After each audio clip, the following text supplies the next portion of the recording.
dhiirti sheexana gizees isaan dhiirti yeroo ammaa sheexana tarti. Foota shaaworii kanaan teettee bullookii reef shaaworiin bahee reef shaaworii keessaa bahee arabar bullookiyya sareetii maa dhuffattere garaa jalaa maal qabdare laa wallaahi waan takkaan qabu kunoo tana bichaa uffadhe waa maashaallah gara ofii gadii kanaan maal uffatte badii tana malee ofirraa waan qabu waa wallaa wayyaadha kunoo akka rasaasni kun wayii wannoo irraa Israa'eliin irra darbamee itti ergamee wayii kana.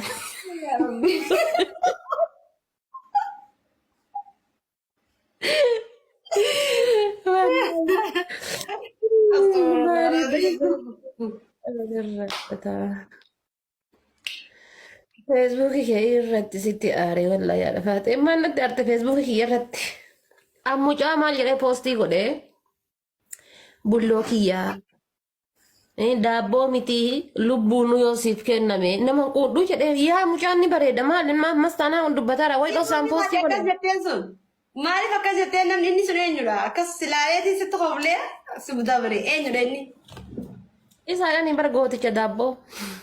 wallahi hayduuba yoo akkasiisanii yoo itti baasan marra qoqabu wayin na dhibee qo'aa waan takka tanii dubbadhu jira namni isin nufuutan wayas gubbara wayis na jirta warra jirtan kun nufuutanii miti abbaa fadhanii wajjin namni abbaa fadhee hojjetan bu'ee fi garsiisee yoo wajjin akka fadheete maalumaan nama dakalan jaabara kan irraa gaafatu rabbiidha.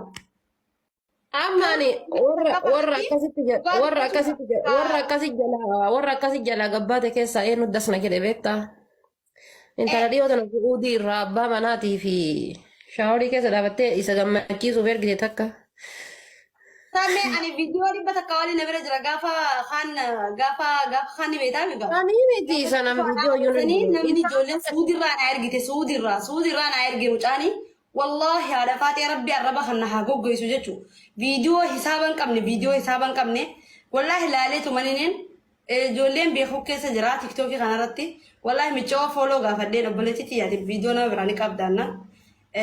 ابا مناخيه غاف درا ابا مناخيه توري سن غودين عندتي تورتي يعني فيديو يرجي في توري عندتي سن بودر دوبا مكمي ناني اما وري خينيا والله لازم هكا والله صادق هداكم والله قلبي نفوري انا راجرو جرات وري خينيا والله كمان بينا قوتي يو جال دلتي هنا سو غرو ما مشاني والله اني كبا غري ما شاء الله كاكا انك كنا بارسا كم والله لازم علي هدا ماركو كبا فيه Facebook keessa seenee laalee itti barreessee goota koo amshiirii jedheeni. Wanta fakkattu santaa mataayilaa safaana makkii maha fakkatti wallahi wabillahi ayyoo akkasuma taate qaama kiyyaa waan hin jeeqam. Auzu billahi.